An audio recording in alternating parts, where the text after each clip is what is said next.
everyone. Thank you for attending today's event. I'm Zing from SGInnovate. We are a government-owned organization that invests in and help build deep tech startups that leverage science and technology to make lives better for all. A big part of our work is to build a global community of leaders and doers who are driving deep tech technology innovations such as AI, medtech, quantum tech in our economy and society. Today, together with EF, we are very proud to present to you startup stories making an impact in advanced manufacturing. During the panel, if you have any questions, do leave them in the Q&A box at the bottom of your screen. So without further ado, let me hand over the time to Melissa from EF to say a few words before Suchi, our moderator for today, starts the panel. Melissa, please. Thanks, Ziying. As always, it's a pleasure to host this event with you, SGInnovate. So hi everyone, greetings from Entrepreneur First. I'm Melissa. EF is the world's leading talent investor. So what we do is we invest time and money in the world's most talented individuals, even before they have an idea or a team, and we help support them to build a company from scratch. Half of our cohort is made up of technical individuals, while the other half is made up of domain experts and product builders. What we do is we run a 6-month program twice a year in Singapore to help these people achieve 3 things: find a co-founder that complements them, develop a commercially viable idea, and raise funding. So we do this because we believe that the world is missing out on some of its best founders, and we want to change that by making entrepreneurship accessible to talented people who otherwise would not be founders. So today is extra special because a few of our panelists today, Surbi and Avni, both met their co-founder on EF where they started their companies.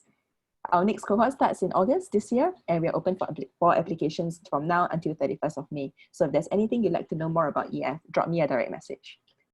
Over to you, Suchi, to kick off the panel. Thank you for that, Melissa. And your email ID is somewhere, Melissa, that people are... yeah, let me just drop that in the chat. Thanks. Perfect. Thanks for the Sounds shout. Wonderful. All right, good afternoon, everyone, and welcome to our panel discussion on making an impact in advanced manufacturing.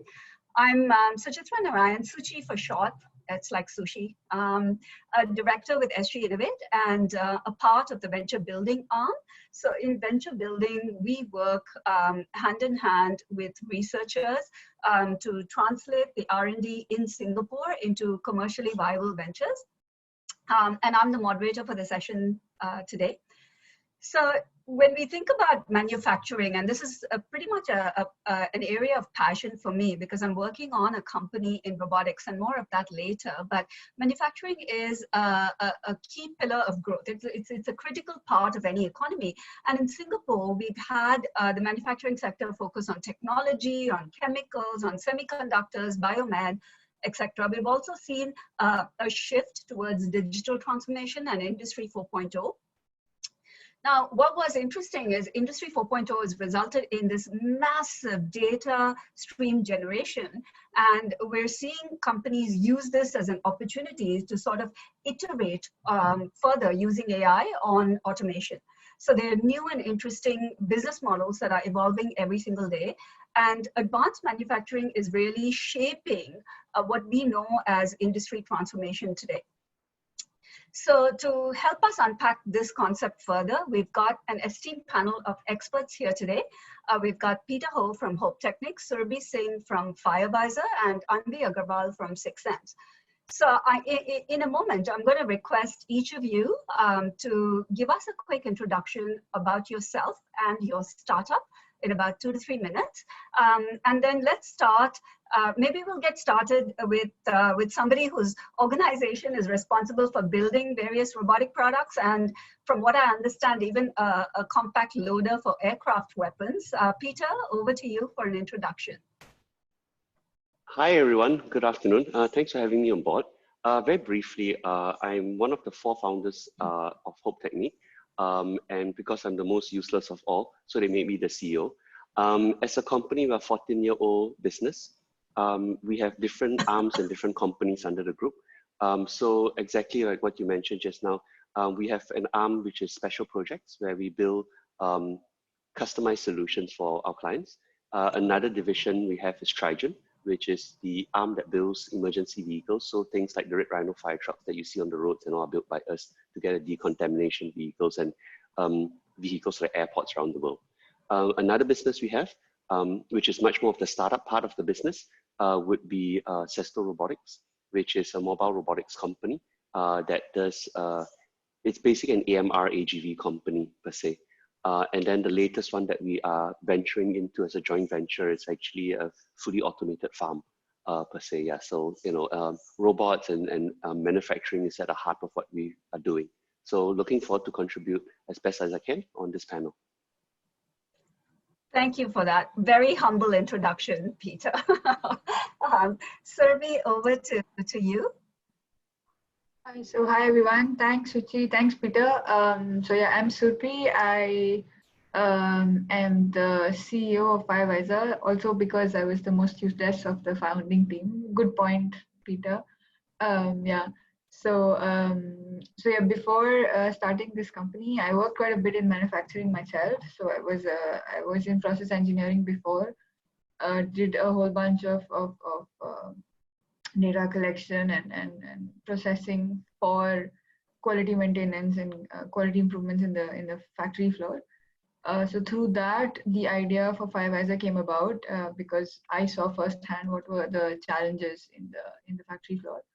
So that's what Firevisor is about. Our vision is to be able to create self-aware factories. So we work with a lot of high volume manufacturing companies. So basically they're onboarded on our platform, and they can automatically utilize AI to sort of control, detect and predict defective products before they even happen in a lot of cases. So that's what Firevisor is all about. Yeah. Thank you, Survi. Anvi, over to you. Thank you, Suchi. Hello, everyone. I am Avni, the co-founder and... I'm sorry, I keep saying Anvi. It's Avni. Sincere apologies. No problem. Yeah, so... I'm marginally dyslexic at this time of the day. That's completely okay. So yeah, I'm the co-founder and CTO of Sixth Sense. So what we basically do is build AI-based technologies for manufacturing companies to reduce defectivity and improve the quality on their manufacturing floor. We work with cutting edge technologies like deep learning and computer vision to be able to do so. For myself, I have been a computer science engineer by background, and I previously worked in data teams for many financial firms like Visa and D. Shaw. And 2 years back, I decided that I want to start up on my own, and that's how I moved to Singapore. And with the help of SGInnovate and Entrepreneur First in Singapore, we finally launched Sixth Sense to start having technology and more innovation in the space of manufacturing. That's about myself. Great. Thank you all for that. And thank you to the audience for joining us today. So with introductions done and dusted, the way I was thinking of going about this session was to begin with some questions that I have for each of the panelists. Any one of you can jump in. I don't have questions structured that I'm going to throw and pick on any of you. So once we have those, and then we'll open up for Q&A. For the audience, if you could just type your questions into the Q&A box, I promise we'll get to that once we have a couple of questions done and dusted. So I want to start off our very exciting session for this afternoon, and I'm going to start with the elephant in the room, something that's the new normal, the COVID pandemic. So if the pandemic has sort of highlighted anything to us, it's really a stark awareness of the need for self-sufficiency within local economies, right? So I'm curious to hear your thoughts on the new reality for global trade. You know, is this one where manufacturing will start to get localized?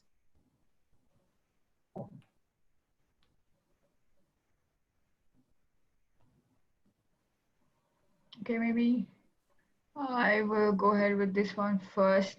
I don't think all of manufacturing, like let's say the entire supply chain can be localized per se, but let's say what I see now is people are realizing that, you know, sort of having it very concentrated in a single geography is also not something that's going to work moving forward. So it should at least be spread out over different geographies and different countries. So that's the trend, or that's the sort of takeaway we see from COVID, and also the need for remote work. It's it's just increasing more and more. So yeah, manufacturing wise, these are the two trends I see, that your supply chain shouldn't be localized to just one or two countries. It should be spread out over more countries, and there's a greater need for remote work than ever. To be able to add to that, I think I have seen a lot of discussions these days, like we are working remotely. So a lot of manufacturing companies nowadays are focusing on how to reduce dependency of on-site presence of human beings. And that's where I think a lot of conversations which were usually talked about in terms of automation are now actually taking place in, because they want to be able to understand how to make these factories more self-sufficient and reduce dependencies on 24/7 presence of human operators. And I think a lot of this discussion used to happen, but with this COVID situation, we were actually forced into implementing and bringing those measures with utmost urgency. So I think that kind of transformation is happening in manufacturing very quickly due to this situation.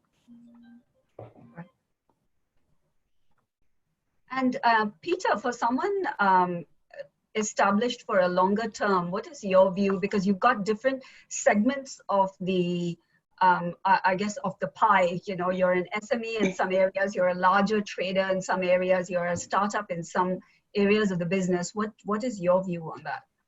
I think the way you describe us, we sound very confused, but I think that's quite accurate. It is very much so. So for one of the companies we have, which is Robotics, which is spun out from Technik, but they have been pushing for fully autonomous lights-off factories for the last 5 years. We have actually successfully deployed over 150 robots around the world to factories per se.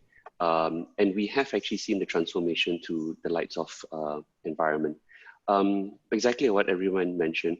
I think COVID is showing the dependencies of the super silos, as I would like to call it, where you've got your manufacturing hubs of the world for different reasons.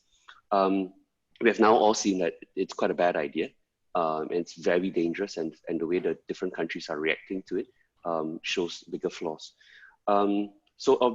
Yes, everyone is, all the customers and all the businesses around are looking to decentralize their manufacturing.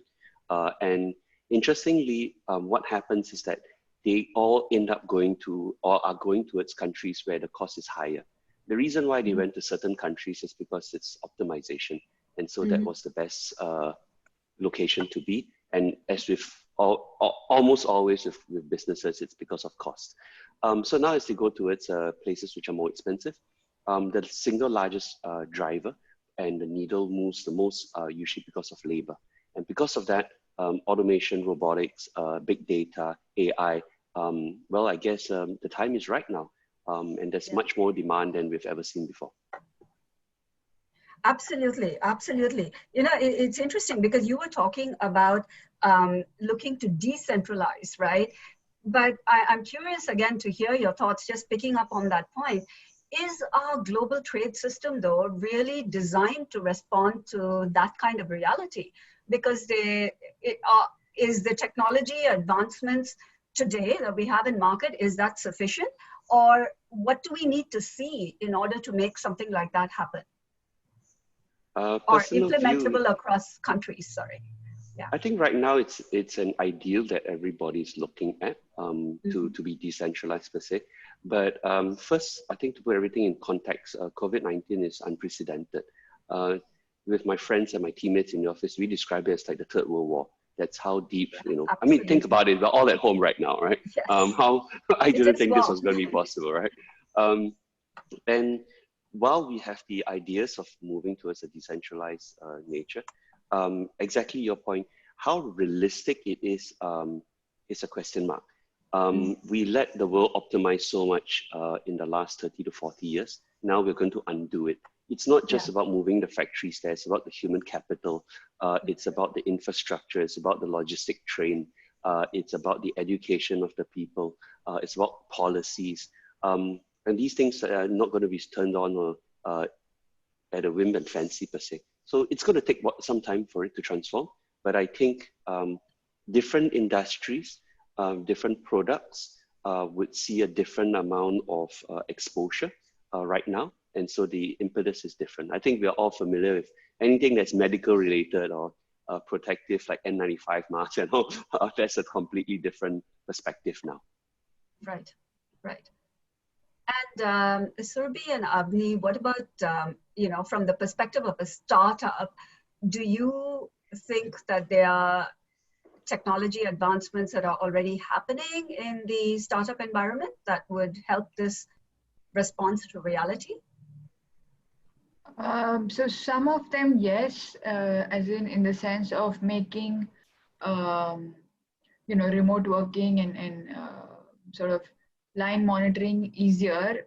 There are a lot of technologies coming up which are enabling all of those things and more. But if you talk about manufacturing specifically, there's still a huge element of you know, a person being down there unless you have a completely lights out factory. Even in that case, you need to be available, be around in case something goes wrong. So at the moment, lights out factories have not been achieved at most places, but it's being worked on. Like in the startup ecosystem, I see a lot of companies enabling different types of technologies which can, you know, finally make that a reality for most companies. So that is happening, but it has not happened yet. Yeah, a huge part of manufacturing is still a person standing in front of the machine. No. So that sorry, Avni, I was just adding a small point that, sure. like in manufacturing, the two key areas that I have particularly seen is one which require a lot of physical presence, which is the core manufacturing, which is happening in the clean room, in the presence of equipments and operators. And the second is a lot of decision making that goes on behind the scenes with a lot of IT infrastructure and data being in place. So I think when it comes to the second part of it, where people are enabling more efficient storage of data, transmission across geographical sites, that is some infrastructure which is already in place and can be molded much more quickly to enable centralized and like globalization. But the physical dependencies would take a bit of time to be able to evolve in that direction. So that's how I would divide it. And a very, very important point, and we'll come back to the data piece of that a little bit later as well. So it's interesting, right, that all of you are highlighting the dependencies, but does that mean that there are some sectors that, you know, in the new normal, we're still going to see them as traditional manufacturing, using sort of traditional methodologies in manufacturing, and there are some specific sectors which may be more ready for advanced automation? Is that how you perceive it?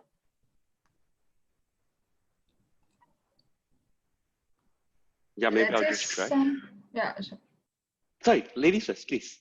I don't know, Peter, go ahead. Okay. Okay, just sorry.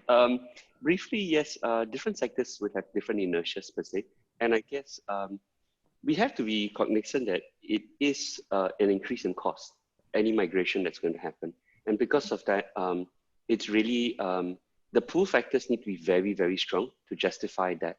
So we will see some industries which, depending on how critical it is, some will move and some will not move. I'll give you an example. We don't expect the automotive manufacturing industries to move to different parts of the world. Their buy cycle requirements are very different.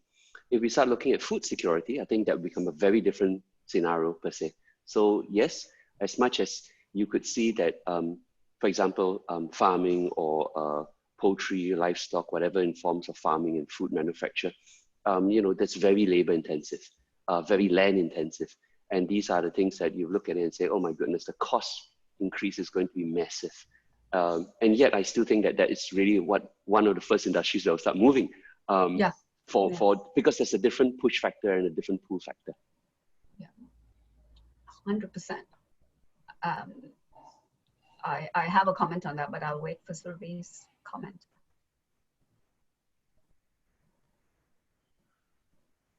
I'm sorry, I don't have a comment. I mean, okay, I thought you started saying something, but no, 100%. I mean, with food and healthcare, if the current situation has highlighted anything, it is that despite costs, we need to look at alternatives and potentially things like vertical farming if we just don't have space in Singapore. It is a harsh but true reality.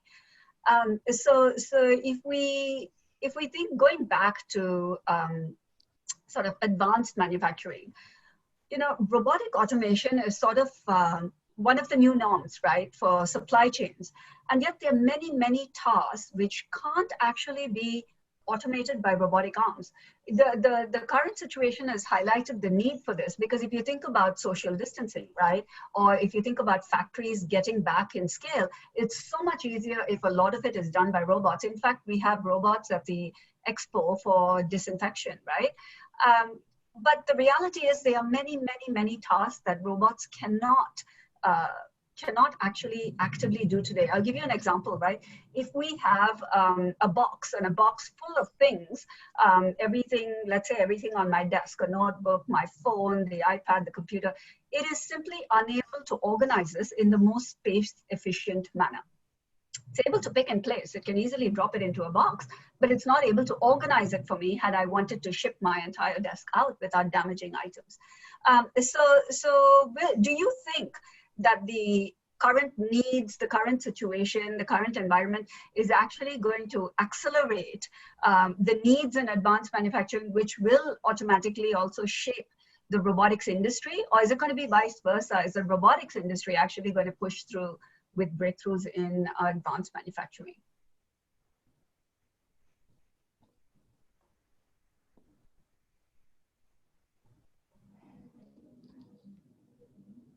Okay, let me try then. There is a legacy issue that we need to face when it comes to robotics and new technology.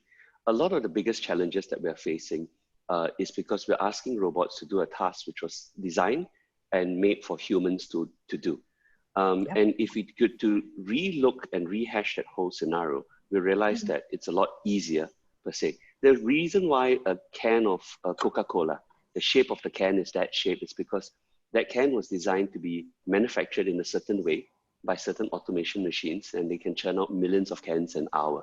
I think you get where I'm coming from. So we have a lot of legacy. Again, as we start moving from one factory to a new factory and new opportunities appear, I guess we are now relooking at that whole situation of what the shape and what the form of everything does. I think for the two other companies who are online as well, they do a lot of data. It's really amazing what they do.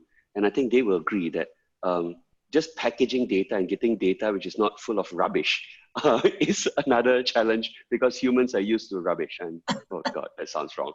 Okay, I think they can chime in on that data part and how much it takes to filter the data. So yeah, in general, like be it robotics, be it AI, ML, any of the new technologies, they are typically always driven by the client needs and not the other way around. So for example, you have a brilliant new technology, a brilliant new advancement. Unless you have a use case or application, it's not really usable for these companies. So all of these changes are still driven by the needs of the companies and not the other way around. And most of the advancements that we see, like in terms of, let's say, moving from legacy products to new products, are because there is a very measurable sort of improvement, when that happens. Like typically, larger companies have a whole lot of inertia, when it comes to legacy products and legacy softwares. they only move because they see a very tangible gain. So yeah, most of it is driven by the industry itself, as opposed to, you know, newer advancements sort of being tried out. Well, there are a lot of experimental use cases as well, where they know there's a technology, but in most cases, like startups like ours have to have been built around real industry use cases. It can't be, well, it can't be just the technology part of it. Yeah. Yeah. And So building on that, Surbhi, does that mean that data suddenly becomes the most valuable asset in a manufacturing process? And, you know, is that something that you're going to see or is already happening that's playing out across the globe?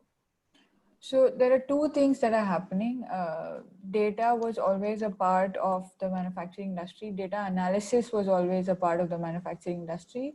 There are two things which are happening in recent times. The volume of this data is becoming much bigger, because, you know, there are newer products. You know, you have a new iPhone every few months, and then there are a whole bunch of products that a company needs to make. So the volume that these companies are making is becoming bigger, and as a result, the volume of data that is coming out of these companies becoming bigger.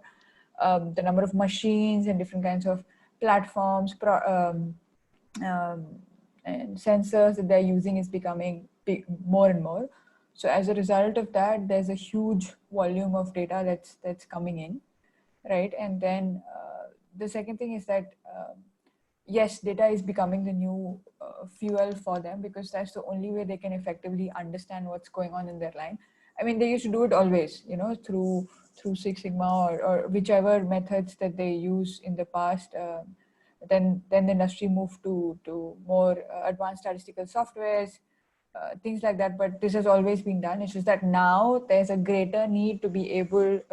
There's a greater need for these companies to be able to sort of clean this data before they can put it to any use. This cleaning part is becoming, you know, a big.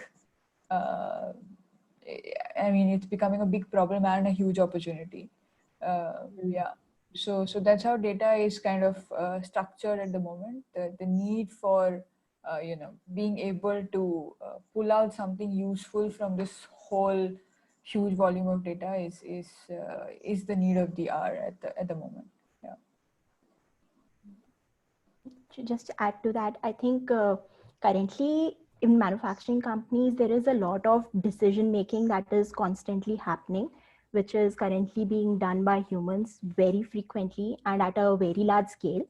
And when people realize that there is a need to enable the equipments and the machines and the factory itself to be able to make those decisions, that's when they start to realize how do we empower these brainless machines with the intelligence that a human has. And I think that's how the need to collect data stemmed up in the first place.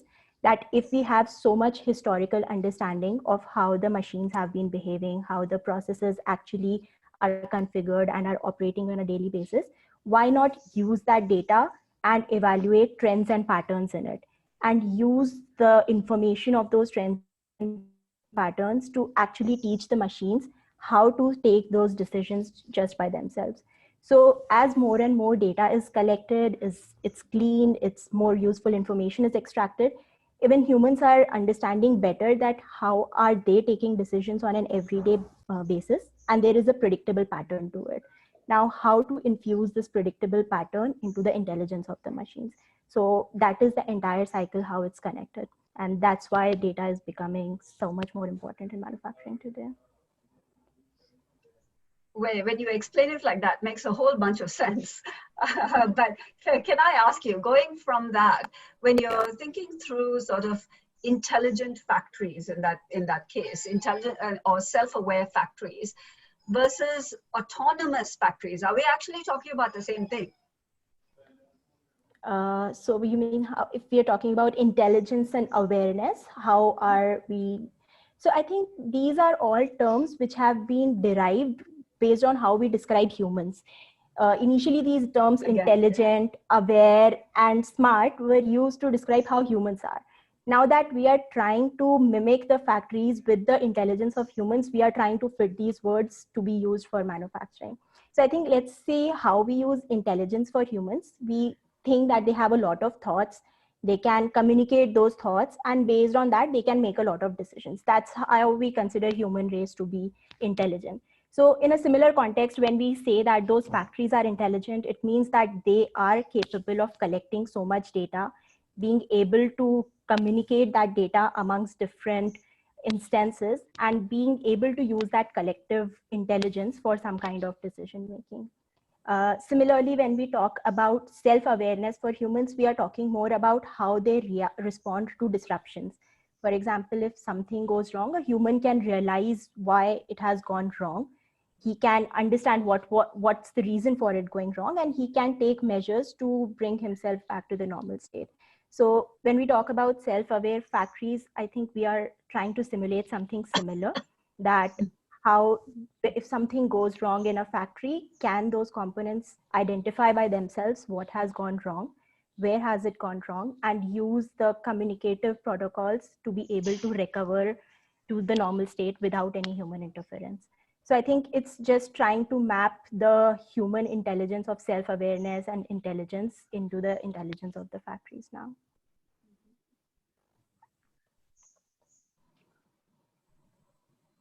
Are there any other thoughts on this? Sorry, Sri, can you repeat the two terms you used? One was self-aware factories and the other was autonomous factories, right?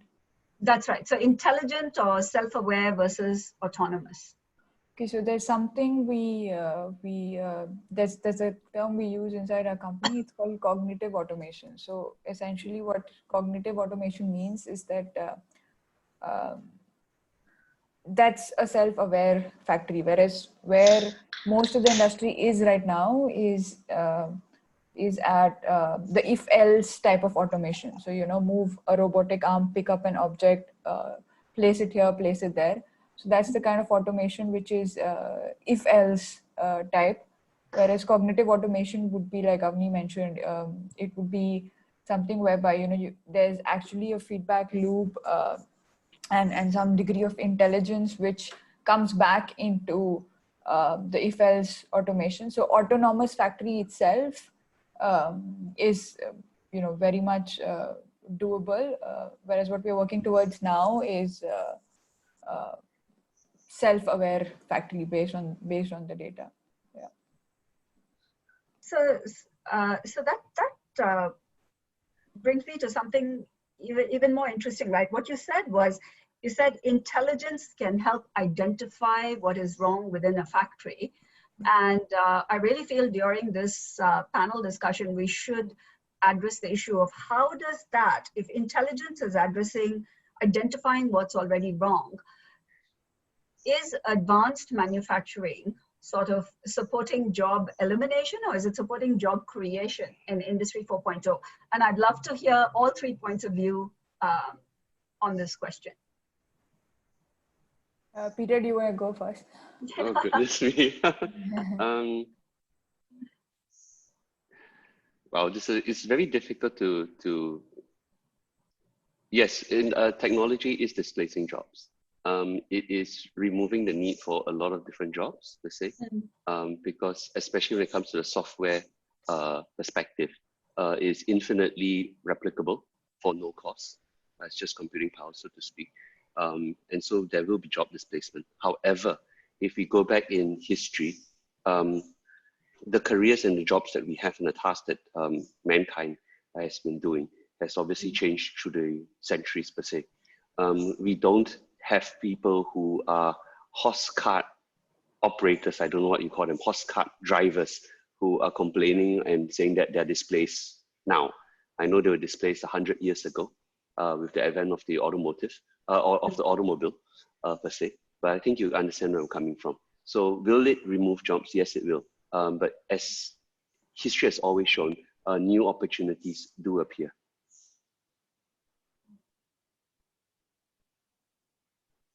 This is something similar.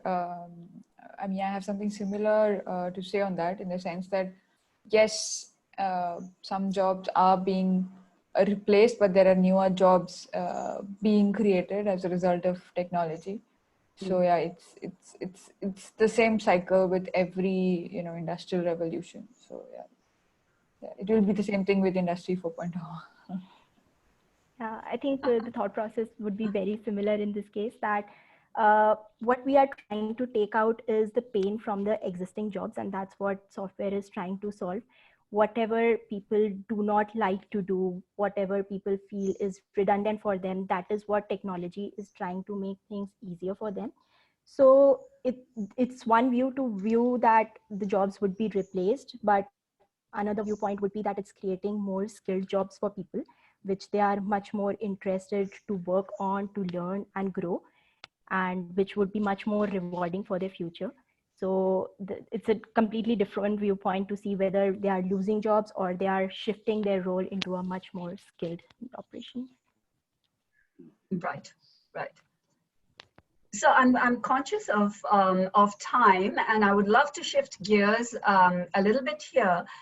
All of you, I do have a lot more questions for you, but I'm just going to ask you one more, and then I'm going to go to our questions that we already have in our Q&A box.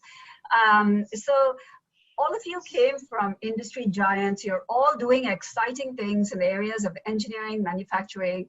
You're all passionate, obviously passionate about the work that you're doing today, and it comes across in your responses and the way you're handling the questions as well. So today you're CEOs and CTOs of various companies at various levels of maturity, but the reality is starting a startup is tough, right? And so why choose that? Why choose the path less traveled when all of you are already doing so many exciting things at industry giants?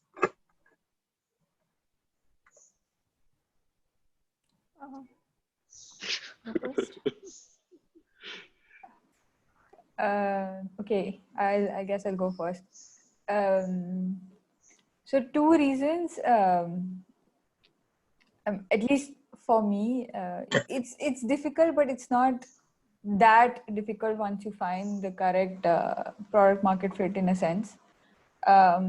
Also, let's say, what do you have to lose, in the sense that if you're making a difference in the industry, a lot of it you could do while staying with a company. Yes, like you can actually make a difference within the company, but if you have interesting ideas or something bigger that could impact the entire industry, might as well do that. There's not much to lose, in my personal opinion. There's only a lot of experience and new skills and a lot of new things to learn. So yeah, that was my reason for doing it. And it's there are ways to sort of mitigate the risks. So it's still a calculated risk. So it's not. I mean, given you have the correct environment, of course that's subjective, but it's not that difficult if you plan it out well and plan it out in advance. Yeah, sometimes it can be easier than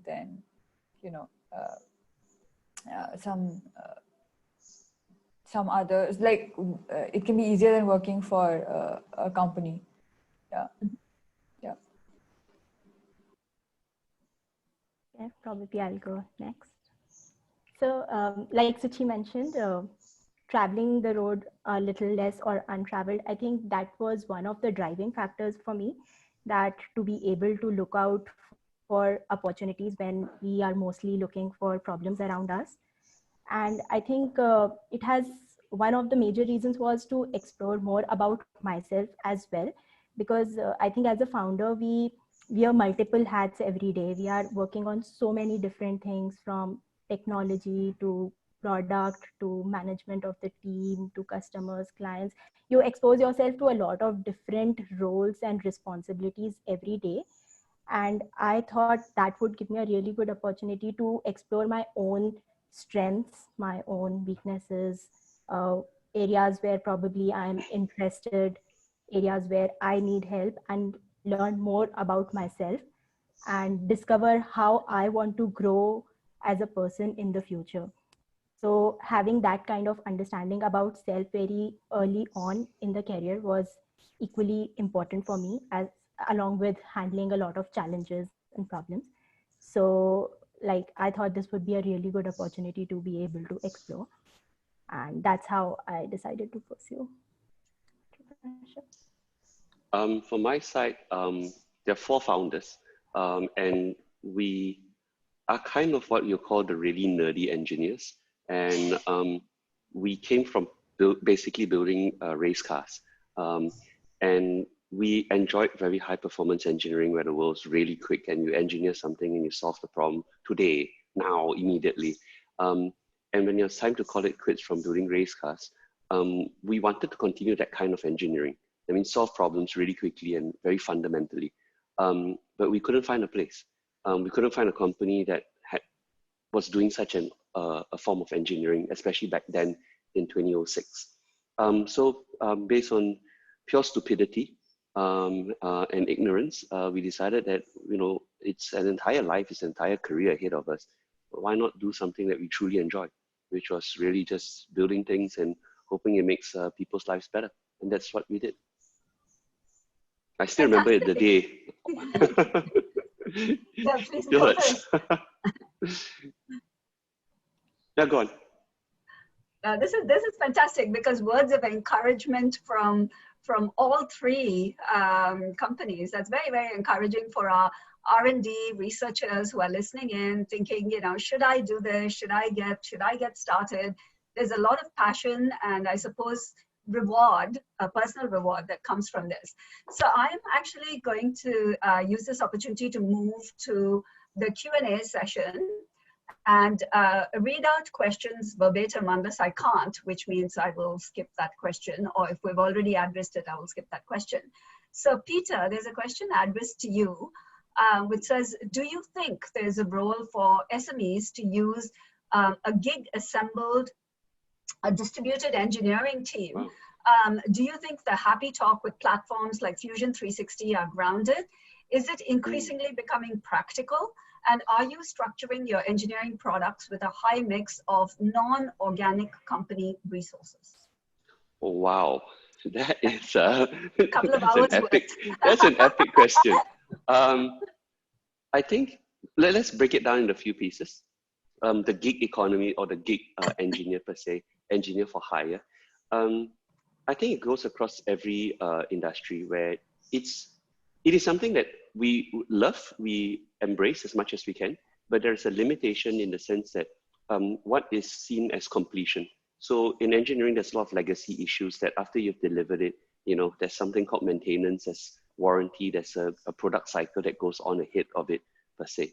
So if we can't compartmentalize the job scope, it's very difficult to then out-farm it to a larger community per se. At the same time, it is definitely in our interest, and I think a lot of companies are also looking at it in that light per se. It's not new. If you think about it, a lot of companies would have outsourced functions like legal, as an example, for exactly that reason. So are we moving towards more non-organic capabilities? Yes, we definitely are. One of the biggest challenges that we see is that the depth that is required to compete in the world today, of technical ability, of optimization, of everything that you do. To be competitive, you can't be part of, you know, you can't be just doing it. You got to be really good at doing it. And for us, definitely, we have limited resources. And so what we do is we choose the fights that we think we are better at doing, and the areas that we are not, we find a lot of partners to manage those areas and to assist and help us through. So I hope that answers an epic question. Thank you, Peter. The next question was more about I think it's a trend towards automation may free up the labor force, which we sort of discussed. So I'll move to the one after that.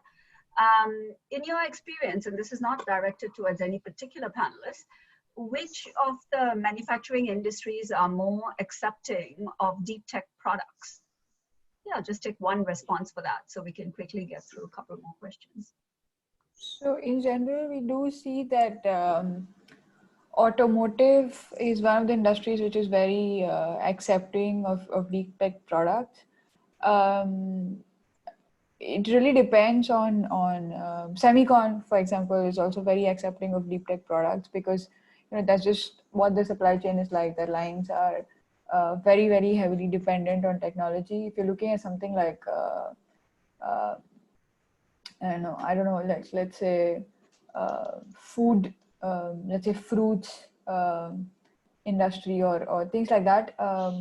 Maybe not so much, but really depends on the company. So there are a lot of outliers within within industries which are very sort of old. So yeah, it really depends from company to company, but in general, yeah, automotive, semicon, all of these are more accepting of deep tech products. It does vary based on geography as well. So of course, the general trend is availability of cheaper manpower. So if that is more available, there's a general trend towards not utilizing automation as much because you have a lot of manpower, whereas in factories where manpower is very, very expensive, you have to look at ways to automate and make it even more advanced and things like that. So it does depend on the geography, and the main driving factor is a lot of times manpower and the cost involved. Yeah. So here's another one. It says, for Industry 4.0 to be adopted massively, how can MNCs, SMEs, and startups involve themselves in innovating and keeping themselves relevant? How can they get involved in the adoption of Industry 4.0, and how can they keep themselves relevant? I think I'll take this probably. Sure. Okay, so I think one of the most important things is to be having the realization that in what areas that they need Industry 4.0 technologies. Today, sometimes Industry 4.0 just becomes a very trendy word, and people don't realize which areas within the industries could that potentially be applicable to. So first of all, having an awareness of where the automation is needed is very essential. And then building the infrastructure that makes this kind of automation feasible is something that the companies need to actually work on. Because many a times I have seen in with customer discussions that they are very excited about bringing in AI, ML, and other deep learning techniques. But when we talk about the expected infrastructure, that is basically lacking within the companies. So one of the most important things is to be able to recognize the areas of needs and start building on the infrastructure which is required. It could be data collection, it could be automation, it could be anything, but having that recognition and trying to build those capabilities within the companies first. Another thing would be to understand what is the existing technology gap. So for example, what is available in terms of technology out there, and what are the processes that they are currently using, and how can the available technology bridge that particular gap. So having an awareness of that kind of difference is actually gearing them towards what kind of technologies they can actually adopt and implement for themselves. Another one is, what do you see as the main difference between manufacturing in Singapore and larger countries like China? That's an interesting one, considering that all of you are C-suite and all of you are based in Singapore. Love to hear your one thought on that from one of you. Maybe I'll try on this one. When China is a very fascinating country, you can't look at the whole of China as one country per se. If you go into the different provinces and towns, you find a certain ability and ecosystem to do one type of technology or one type of product really, really well. You're going to laugh that there's a town that I think produces 90-something% of all umbrellas in the world. So that's like an umbrella town. And that's actually part of the magic that comes with it. We have done quite a lot of business in China. We used to even have a sales office in China. And when you look at how they do business in China, it's the sheer scale of it. That's one. The second part is the whole ecosystem. So you think about it, when you want to bolt a nut, per se, or a piece of metal, we are shipping it in from around the world through, you know, all the suppliers per se, but it's not domestic per se. But when you look at China, it's connected much closer than you can imagine. So that vertical integration in a very small geographic space provides a lot of advantages. One of the advantages, which is I find underestimated, which is also what you see in the Valley per se, or Pittsburgh, is the ability to have a silo of talent. So there is so much possibility of careers and jobs that that ecosystem that's created in a geographic area becomes really, really strong. So long story short, they are really good at what they're doing. So, and because the landmass is so large and the population is so populous, they have an ability to really focus in specific areas. Yeah, so China is an amazing place, really, really amazing. Yeah, I used to travel there almost thrice a month in my previous job. Absolutely fascinating place. The amount of entrepreneurial spirit on the ground and just to build, it's, you know, they say necessity is the mother of all invention, and it's very true in the Chinese context. Another question we have is automation or robotic implementation in construction industries faced many challenges due to huge investment and many changes along the project phase. How can such situations be handled better?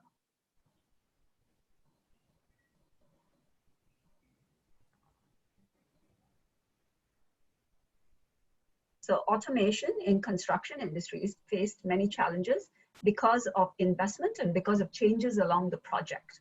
So how can that situation be handled? Do you have a piece of advice that you can offer to our attendee? Okay, I think in general, construction industries is not, you know, it's not directly something we deal with. But there are interesting companies out there dealing specifically with this challenge of construction companies. They're even helping to sort of, you know, solve the problem of this entire process being so complicated and you know, meticulous and things like that. But there are applications again in the more, let's say, specific areas of the entire process of construction. So for example, you know, there's this one company which looks at images of pipes and tells whether or not it's going to have a breakdown and things like that. So, you know, you have to break it down into smaller pieces. So the entire construction industry has many different specific applications where individual companies could be contributing. So I think it should be broken down into smaller problems as opposed to looking at the entire construction industry as you know, as one company doing these kind of applications for the entire construction industry. Maybe I'll throw something in the mix. I completely agree with what you just mentioned. If we were to look at the futurist point of view, which is kind of what I said earlier, where we are getting automation and robotics and technology to do the human's job. What does that mean? So when you say you're going to build, let's say, a house, you believe that you're going to put piling made of metal or concrete per se. You're going to have the foundation, you're going to put the rebar in the concrete, you're going to put the bricks, you're going to put the toilet bowl, the sink. I can nag, right? But the problem with it is that if you're to actually reinvent the wheel, maybe one of these days, hopefully in our lifetime, we will maybe see a 3D printed home instead. So if when 3D printing really gets to where it's going to go probably, you know, I will not be surprised. I mean, there are people already doing 3D printed homes, but you can look at it, you can tell it's 3D printed. It doesn't have that finesse per se, it's got challenges, but you know, we're in really early days here. So that's what I mean by if we look at technology in a longer perspective. Right now, if you try and get a robot to install a toilet bowl, you know, that is, wow, I think it's easier to assemble a car maybe and then to plumb a toilet bowl into a home. Imagine trying to get the robot to the front door, through the toilet, through the door, get it there. You can imagine it's a difficult job. But why couldn't that toilet bowl have been printed as part of the building? So yes, it sounds a little bit crazy, but that's what I mean by the cost is very high when we ask automation and robotics to do the job meant for humans. And if in time, we will see the opportunity to reinvent the wheel again. I can't believe I just proposed a 3D printed toilet bowl. Okay, I'm sorry. I can't believe that. Sounds fantastic. As long as it's one of those Japanese ones, Peter, you know, with I'm just gonna say this. functionality. I'm just gonna say this. The first time they do it and it starts leaking, I don't want to be around it. Yeah. Oh, the joy of machinery and automation. But I noticed that while we are all having a really good time, we are close to time on this particular session. So before we close the session, I do want to raise one thing that I'm personally passionate about as a female engineer way back in the early 2000s. It's a tough world out there. You know, companies founded solely by women only get about 2.7% of capital invested in all venture capital and venture-backed startups in the United States. So Avni and Surabhi, or Surabhi, one of you, do you have any words of advice for aspiring female founders in engineering or manufacturing? I think, Surabhi, shall I go ahead? Okay. Yeah, please, go ahead. Yeah. So I think one of the things that I would like to say is that women should be very bold to be able to lead in a male-dominated industry, and they should not step back if they feel that manufacturing or any advanced engineering is mostly comprised of men. Because from my experience, people are very, very open to trust innovation, irrespective of whether it is being brought about by men or women. And in fact, SGInnovate is run by 2 women co-founders, and we have never seen any resistance so far in the last 1.5 to 2 years because the company was being run by women. In fact, it has been quite the opposite, that we see a lot of appreciation and respect in the industry because we are bringing some kind of creativity and technology innovation, which people have been hoping for. So I think that is something that I would encourage all women, that if you have a problem in mind that you want to go and are excited to solve, do not be constrained by any kind of bias with this gender, and go ahead and solve it. Wonderful piece of advice. Fantastic. And Peter, you're a veteran in the startup field. So when you look at the startup scene today, it's very exciting in Singapore. It's booming, particularly in technology and manufacturing and all of these areas. Is there commercial potential for more engineering-based startups to be found in Singapore? And what's your one piece of advice to them? Wow. I think the opportunity is definitely there. If one thing we've realized from this horrible pandemic is that we're all able to work from home, and we are all able to work from anywhere around the world because of the benefits of IT and technology and communications. So when you put that into play, it also does mean that the world is much more connected and the opportunity is large. So as with all technologies and all opportunities, it's a global thing, now more so than ever before. And because of that, there's a lot of opportunity per se. And we are not limited in our market based on the geography of the country. So that gives us a huge opportunity per se. If there's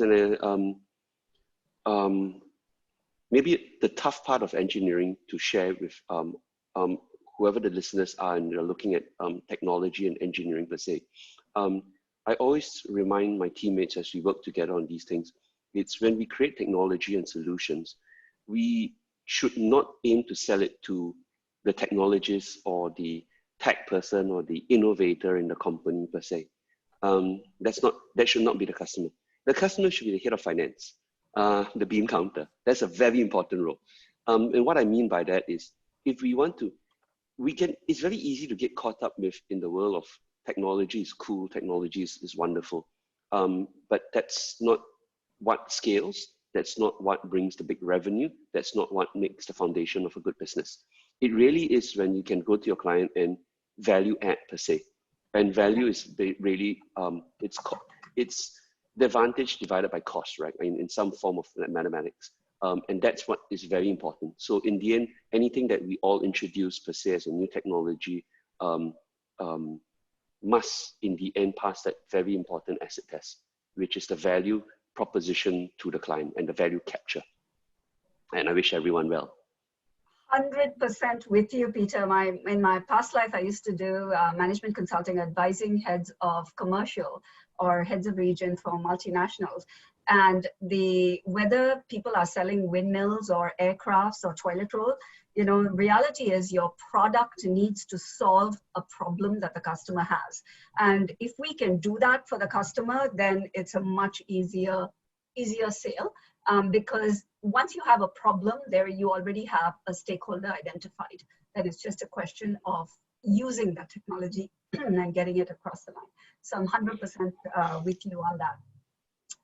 So that said, we're about 4 minutes over time. So I want to thank Peter, Surabhi, and Avni for sharing your journey, your stories, candidly responding to all these questions that I threw across at you and our audience threw across at you. So thank you for joining us. To our audience, you know, stay home, stay safe, sanitize, and we'll see you next time. We have another online live session. But thank you so much, Peter, Surabhi, and Avni. Thank you. Yep. Thanks, everyone. See you then. Thank you, Peter, Surabhi, Afni, and Suchi. Just before you guys leave, could we just have you just wave and I'll take a screenshot? Yeah. Sorry, just hold on. Okay, 1, 2, 3, cheese. Yes, thank you. I'll send it over through email. Yeah, thank you all for joining us for today's event. Hope to see you at more of our upcoming webinars, which you can find at sginnovate.com/events. So without further ado, as Suchi has mentioned, stay safe and stay healthy. Bye. Bye, everyone. Bye-bye. Thank you. Bye-bye.